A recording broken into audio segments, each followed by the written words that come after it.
Another nail in my coffin! Ciao a tutti, sono il vostro amichevole zio Pete Quartieri. This is my series, Nails in a Coffin, where we learn that da un grande amicerio devono trovare anche grandi chiodi. Welcome back to my channel, or welcome to my channel.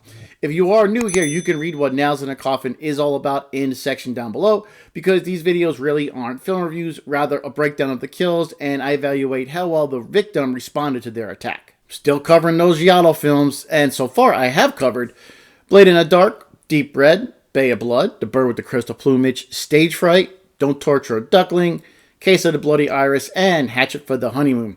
Here's a look at all those films' average Nails in a Coffin, and I'll put a card up here for a playlist for you to check all those videos out. This week, I'm covering a film released in 1972, 7 Blood-Stained Orchids, directed by Umberto Lenzi. If you're unfamiliar with this movie, it's set in Italy, and the film follows a newlywed couple who become entangled in a series of brutal murders committed by a mysterious killer, and a couple find themselves in a race against time to uncover the identity of the murderer before it becomes one of the victims. So, rilassetevi e distendetevi as we give 7 blood-stained orchids some nails in a coffin. The movie begins with the killer entering the apartment of Mrs. Tamborini, brandishing a switchblade. Once inside, he begins to quietly scan the home with a flashlight as he heads directly for the bedroom. His gloved hand pushes the door open and he finds her fast asleep. Swiftly seizing her, her abrupt awakening is met with the stifling of her screams as he covers her mouth with his hand, and then he kills her off screen with the switchblade. Most of this kill was off screen, but I think I see enough of the attack to give her a nail rating, and Mrs. Tamborini is going to get 2 nails in the coffin. She was dead asleep when he grabbed her. She didn't have time to get a scream out since his hand was already over her mouth. She was terrified, but before she could put up any type of fight, he was already stabbing her with his switchblade. She really didn't have time to do anything, and from what we did see, I didn't see her make any foolish decisions. She didn't do anything stupid. So this one was pretty easy to rate, and this was a typical 2 nail in the coffin kill where the victim really didn't have much of a chance. We wouldn't have to wait too long for our next kill. The killer drives his car to an area where some ladies of the night like to frequent. He has his eye on one lady in particular. It's actually Inz Tamborini, the daughter of our first victim. They drive to a secluded area. We now see a nude Inez, and looks like she's ready for that happy time. But she's immediately concerned when her potential suitor approaches her.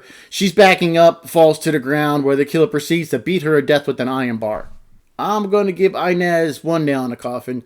She did the whole "let me back up slowly" was as a threat in front of me. Never turning around to run, just walking back slowly, asking not to be killed. Now, I don't have statistics, but I don't think that's ever worked in a movie. And I don't see her do anything that would give me a reason to give her more than 1 nail in the coffin. We don't have to wait too long for our third victim. Ketta returns home after a night out with the girls at an art gallery. And once she's in her home, she's tending to her mewing cats who just want some milk. She hears a noise from the front door, and when she goes to inspect it, the door's open. She closes the door, then goes to her bedroom to put on her nightgown. Then she hears her cats, and they sound kind of angry, so she goes to the kitchen to check out. Kathy returns to the kitchen where her 3 cats are laying on the floor as if they were drugged by something in the milk. She hears a noise from the living room. She goes to check. She calls out who's there, but there's no answer, and she's nervously walking through her apartment, and she's startled when she sees one of her paintings had been vandalized. She rushes to the phone to call for help, but before she can get hold of somebody, she's grabbed from behind. The killer takes the phone cord and strangles this artist to death. Now, I love the way the kill is filmed, the focus going back and forth to Kathy's eyes with the ones on the painting. I'm giving the lovely Kathy 1 nail in the coffin. I hate to do this as well, but she could have gotten out of that house as soon as possible if she knew somebody was in there. Her front door was found open. She found her kitties drugged. She should have screamed, ran outside, called for help. Why call out who's there? What are you going to do if they answer? Especially when she saw her painting vandalized. At that point, she should have had 100% proof someone was in the apartment. Get out of the apartment. I think staying inside the house was a grave mistake, so that's why I'm only going to give her 1 nail in the coffin. Elena is next up on the victim board. She's residing in a mental health facility, and a nurse just assisted her in turning in for the night. Elena doesn't want to be alone, but a nurse tells her she'll be fine, and she exits the room, turns the light off, locking Elena in her room. It's storming outside, and this wakes Elena up. Now, she pushes the nurse's call button for help, but there's no response. Elena looks around the room and she notices the light in the bathroom on, which really causes her some great concern. Elena is curled up on the bed when she notices the water in the tub is running. So she gets out of bed and she's still scared, calling the nurse's name for help, screaming it. But the nurse is just ignoring her cries since she's fed up with dealing with her. Elena is pleading, banging on the door for the nurse to open it up, but her pleas are going unanswered. When she turns around, there's the black glove killer standing in front of her with outstretched arms, and decided this does cause Elena to faint. Her body is dragged into the bathroom, and the killer places her in the tub. The shock of the water does revive Elena from her temporary slumber. The killer places his hands around her neck and holds her under the water. She thrashes around for a short while till she eventually does drown. Elena is awarded 2 nails in a coffin. She was locked in a room with the killer. Now, she saw potential danger, and she did call for help, but was ignored. The sight of the killer made her faint, and she only came to once she was already in the water. Now, she struggled to get back up, but was overpowered. I also have to add, she did take the sedative that the nurse had given her, and that surely had a negative effect on her. So, I saw no foolish decisions here that she made. She tried her best. I almost gave her 2.5 nails in a coffin, but I feel that 2 nails in a coffin is a better fit for this kill. Conchetta de Rosa was on the same list as the names of these other victims. She has some armed escorts with her since she is, being targeted, and she goes to a church with an appointment with one of the padres. She goes into the church, and her escorts remain outside.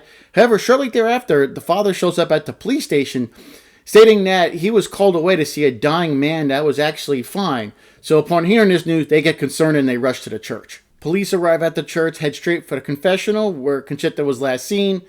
Inspector Vizmara yanks back the blue curtain, and he finds Conchetta dead from strangulation. She was killed off-screen, so I'm not going to give her a nail rating. Anna Sartori is the killer's next target. She's currently under guard of the police since her name was also on that list. Her child needs to be picked up from school, but the police won't let her leave to go pick him up. They ask if she has any friends or family that can get him, so she sends her twin sister Maria to pick up her child. Maria takes the child home and he runs inside. She makes a brief stop at a convenience store to pick up some items, but she is unaware of the mystery killer watching her from the bushes. After borrowing her items, Anna goes into the building and she waits patiently for the elevator. When it gets to the floor, she gets in. Our mystery killer presses the button on the control panel and the doors open up. Anna looks up from a paper and she's grabbed, struck by the killer, being pulled out of the lift. She's thrown to the floor and knocked out, then the killer drags her out of sight. She's dragged into a maintenance room and left on the floor, with the killer picking up a drill by the other tools. He starts the drill and turns towards Anna right as she's coming to. The killer approaches the terrified woman with the drill inching closer and closer.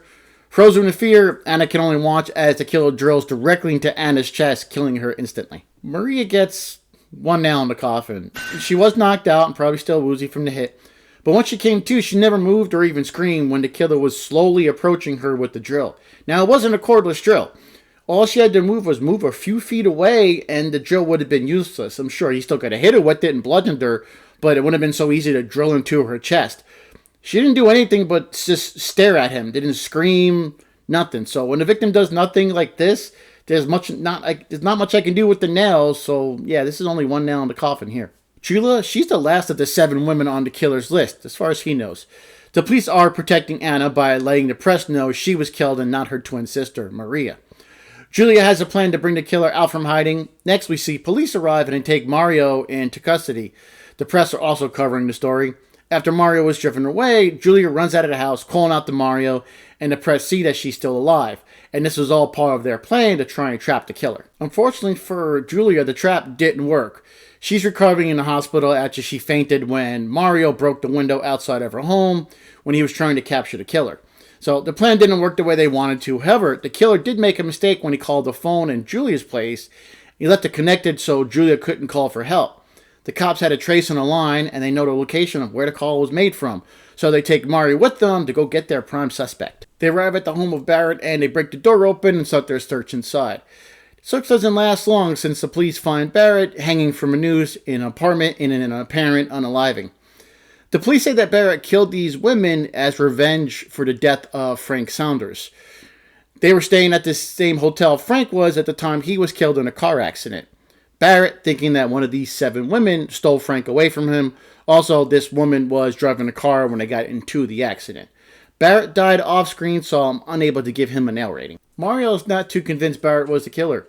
He figures out that Anna was the one driving the car that night. He meets with her and she tells him that Frank did have a brother. Mario asks her to describe what this man looks like. She describes what the man looked like to Mario, saying he was nearly bald and had a cleft in his chin. A face ass? Mario remembers meeting somebody with the face ass. It's the pastor he had spoken to earlier in the film when he was investigating these murders. The pastor actually shows up at Julia's home wanting to kill her. She's trying to flee from her house with the pastor in close pursuit.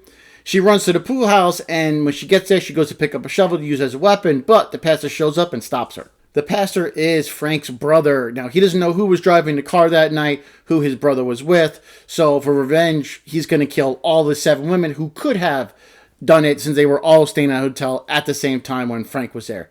Julia actually owns this hotel, so she was the final woman on his list. The pastor starts to strangle Julia, but Mario shows up in nick of time and stops him before it's too late. Mario is tending to Julia, but the pastor attacks him when he's distracted. They fight by edge of the pool. Now, the pastor gets on top of Mario and starts to strangle him. Mario was able to shift his weight, taking himself and would-be killer into the pool.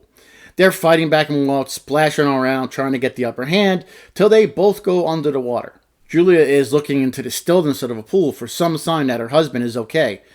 After a few seconds, a hand does appear out of the water, but it has a face ass. A frightened Julia watches on as he tries to pull himself up out of the pool, only for him to fall back into the water. A moment later, she's thankful to see Mario get out of the pool pretty much unharmed, and they embrace each other, both relieved that their nightmare is over. Pastor Saunders drowned in the pool, and he gets the final set of nails in 7 blood-stained orchids with 1 nail in the coffin. I don't see how he wasn't able to pull himself out of the water. You know, he got up to his waist and fell back in. The fight with Mario wasn't that intense where he was stabbed or injured or shot. I didn't see him take much of any damage when they were in the pool, so at least not where I could see where he wouldn't be able to pull himself out of the pool. I don't get it. So I just feel that 1 nail in a coffin is the right rating for this guy. There we go, ladies and gentlemen. Those are all my nails in a coffin for 7 blood-stained orchids. Here's a summary of all the nails I've awarded. The average nails in a coffin is 1.33 nails. I was a bit surprised for this one. I gave out no half nails in this video, and I think it's been a while since that happened. So for me, I think the kills were pretty cut and dry as far as the victim's actions. Here's a summary of the average nails in a coffin for all the giallo movies I've covered so far. And Bay of Blood still leading the pack with 1.92 nails in a coffin, and Stage Fright still at the bottom with 1.25. However, 7 Bloodstained Orchids did come close with 1.33 nails in the coffin. I like this movie a lot. It was pretty high. I think it's going to be pretty high when I rank these films after covering these. I love the story. It felt real original to me. I also love the mystery to the film as far as who the killer would be and everything. It really played out very well. Great acting, great cinematography. I really enjoyed this one a lot. Thanks for watching. Please like, comment, share, and subscribe. It really helped me out. Just take you a second. I appreciate it. And I'll see you here next week when I cover one more giallo film to make it a nice and even 10.